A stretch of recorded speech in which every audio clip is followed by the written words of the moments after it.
Students, in this video lecture, we will talk about the use of biotechnology in healthcare system, and we will talk about the use of genetic engineering in insulin production, gene therapy, as well as use of biotechnological tools and techniques in diagnosis kit. So, as we know that biotechnology has made an important impact in the area of healthcare, and it is a safe and most effective procedure to produce therapeutic drugs and diagnosis kits. Till date, a total of 30 recombinant drugs have been approved for the human use in the world, and in India only a total of 12 are in use at present. And first, we will talk about the genetically engineered insulin protein production.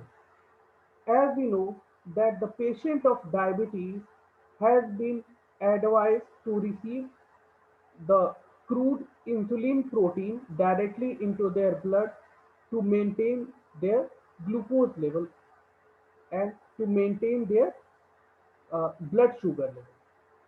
Previously, it was isolated from the non-human species such as pig and cattle after their slaughter.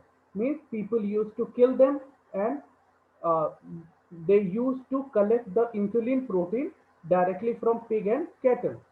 By this way, the use of uh, utilization of uh, insulin was very harmful to the animal population as well as the recipient also, means human also.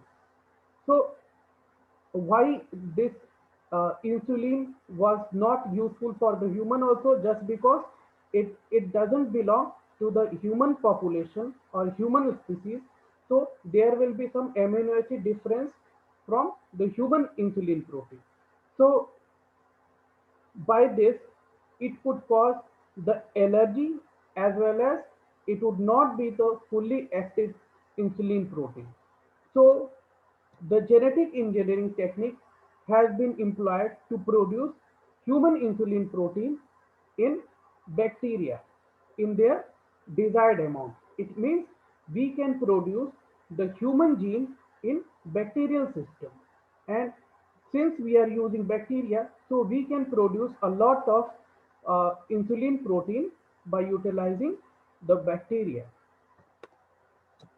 In mammals, as we know that in mammals and the human, the insulin protein is consists of two polypeptide chains, polypeptide A and polypeptide B, or we can say chain A and chain B.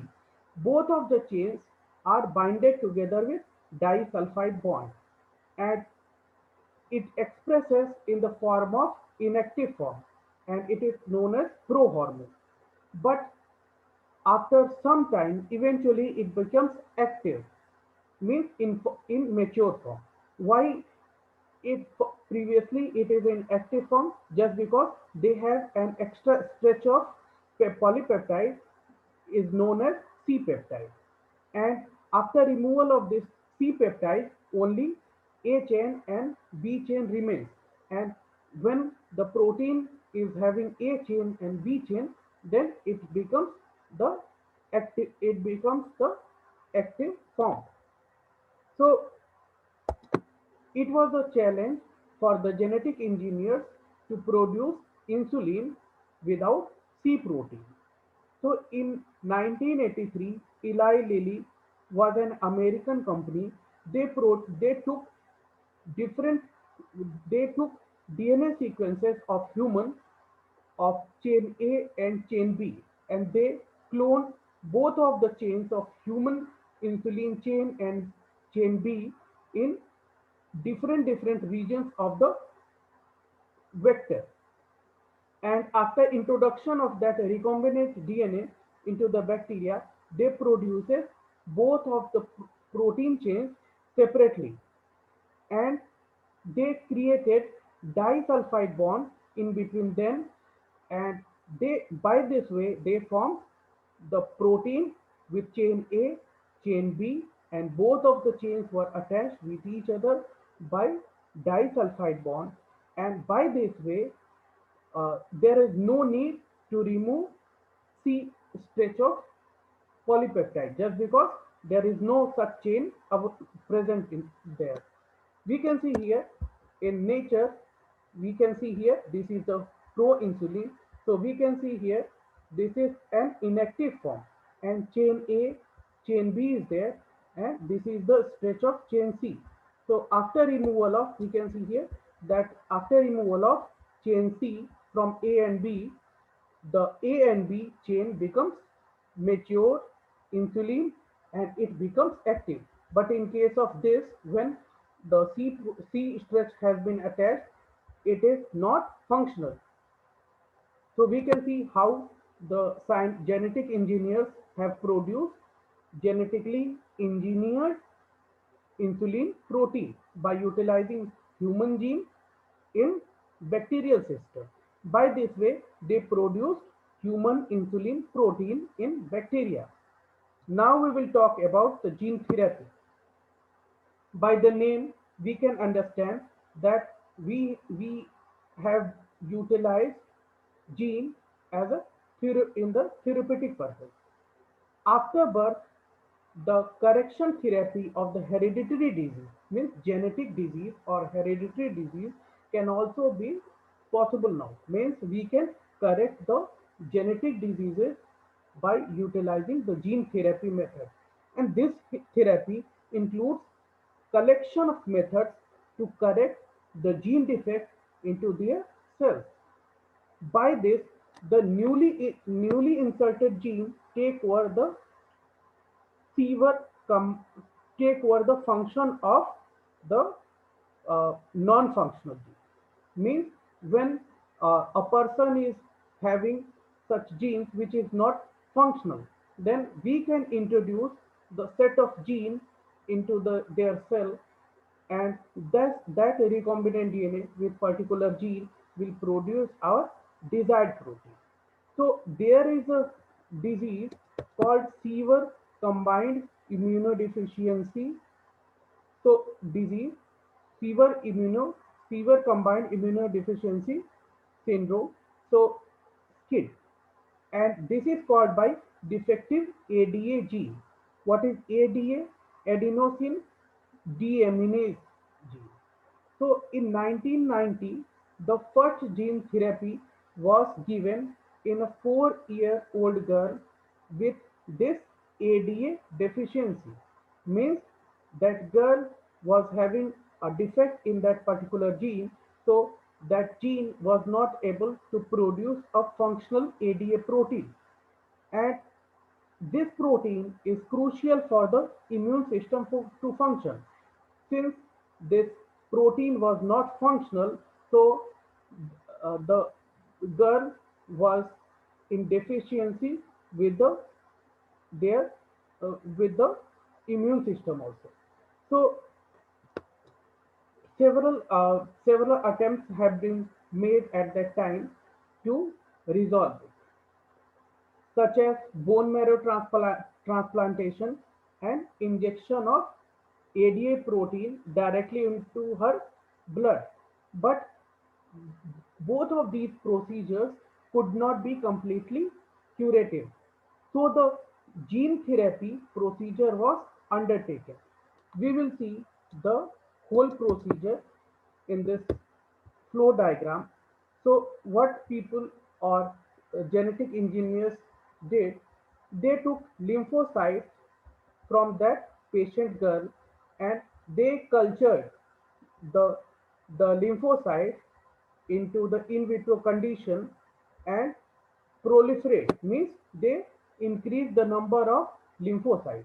Then they used recombinant expression vector which was having the complementary DNA of that ADA gene. Means it was a recombinant DNA which was expressing this ADA gene. Means it was expressing the human ADA protein.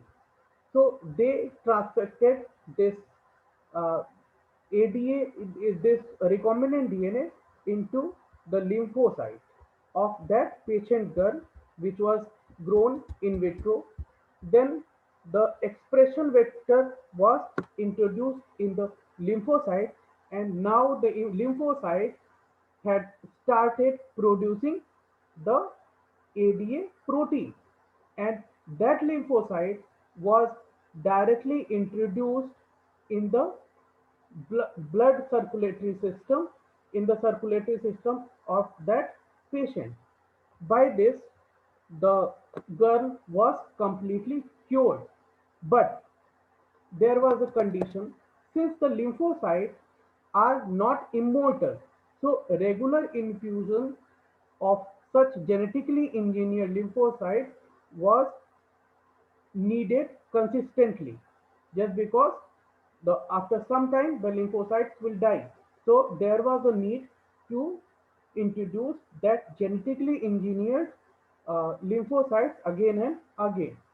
So it is very, this procedure is very useful when we introduce or we can utilize this therapy at embryonal stage and introduction of such DNA in their stem cell or bone marrow. Means in case of embryonic stage, there would not be necessary to put the genetically engineered cells again and again, and it could be a permanent cure.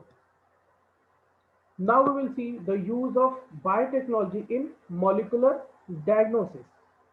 So with the improvement in our knowledge about the reason of pathophysiology, pathogenesis of different diseases, it is very impossible to diagnose each and every disease by simple conventional hematological serum or urine analysis. So, recombinant DNA technology, polymerase chain reaction or PCR, enzyme linked immunosorbent assay, ELISA, has become the useful tool for the disease diagnosis nowadays. These techniques are more accurate and reliable, and it is not time consuming also, even though these kits detect the small level of uh, pathogenesis also. Means uh, in such conditions where the pathogenesis has not been initiated also, we can detect that uh, disease or viral infection at that time also. So first we will discuss about the PCR. So in case of PCR diagnosis kit, uh, using primers of specific genes of a pathogen in case of viral or bacterial infections, or in case of hereditary diseases, we used to design the primers of such gene. Or if I want to check the if I want to detect a particular virus in a particular human being or patient, then I will design the primer of that particular virus that will only amplify the DNA or RNA of the virus only, and that region will obviously will not present in the human being. So we if the our PCR product is positive, means if I am using the primer and amplification is possible in amplification is possible in the sample of the patient, then it means that virus is present in that human being. If the result is negative, it means the primer could not be able to get that sequence, so it will not amplify.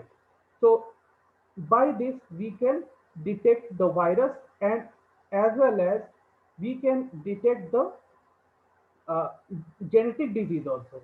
On the basis of mutation or genetic change, we will decide the primer, and after deciding the primer, we will utilize the PCR technique, and we can detect either the mutation is there or not.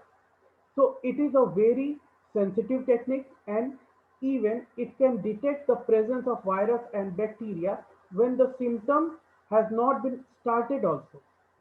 And it has now been utilized in the detection of AIDS, cancer, and as we can see here, we used to utilize this PCR technique in corona infection also. Now we will see the use of ELISA, enzyme-linked immunosorbent assay. So here the antibody will be produced against a specific pathogen in non-human species such as mice and rabbit or monkey also. And we used to tag that antibody with the signal molecule. And we can easily detect the pathogen in patient sample by antigen antibody binding, and by the signal molecule we can detect the binding or non-binding. So by this figure we can understand how we used to detect the signal. We can see here on this surface, and a captured antibody has been immobilized here, here also.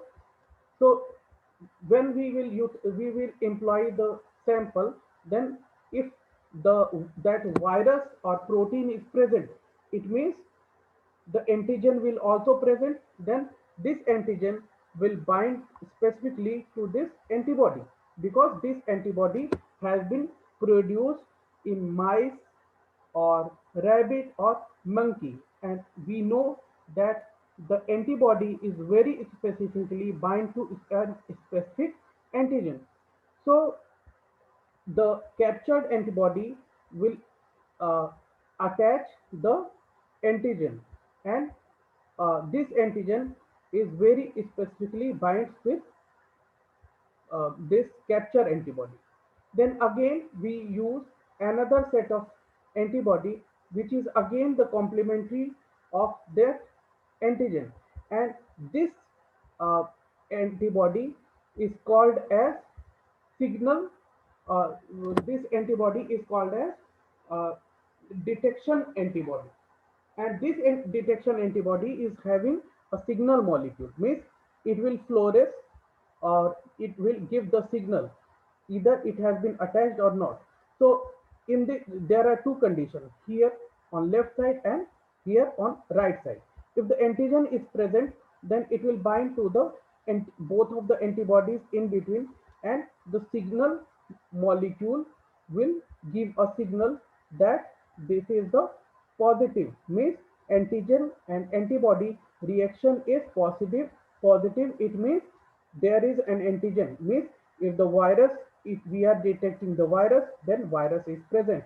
If we are detecting a particular protein, then that particular protein is present. But here in this case, if the patient is negative with the virus or any protein, then what happens? This is the immobilized uh, uh, immunoglobulin or antibody. If the antigen is not present, then obviously nothing will bind here.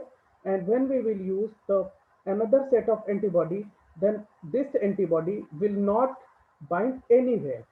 And after washing step, this uh, this detection antibody will be washed off. By this, the signal molecule will also be washed off, and there will not be any signal. It means the signal molecule, if gives the signal, it means the viral infection or protein expression is positive. And if it doesn't give any signal and it is washed off, so nothing will be detected here. Now we will see the use of probe, DNA RNA probe in diagnosis. So single stranded DNA or RNA complementary to the pathogen or mutation, in if we are if we are going to detect the genetic disease, means we will use the complementary sequence of that particular pathogen. Suppose we are going to detect the coronavirus, then we will design the probe which will be complementary of the of a particular gene of the coronavirus, and if we are going to check any mutation which causes cancer, then we will design the probe which will be the complementary of that particular cancerous mutation. Then the probes, this single stranded DNA RNA which we have been designed will be called as probe. So these probes are tagged with again with the signal molecule. If the if the sample is positive, then the our probe will found the complementary sequence and it will hybridize to that virus or mutated sequence and it will give the signal. It means our sample is positive for the that virus or that mutation. However, if the sample is negative, then the complementary sequence will, our probe will not find any complementary sequence, either virus or that particular mutation, then that probe will not bind to their target due to absence of pathogen or mutation. So after washing, the probes with the signal molecule will again wash off and signal will not be detected. By this, we can see that how the probes will also be utilized and are, are also utilized in detection of several diseases like several mutations in which are causing several kind of cancer also. Thank you.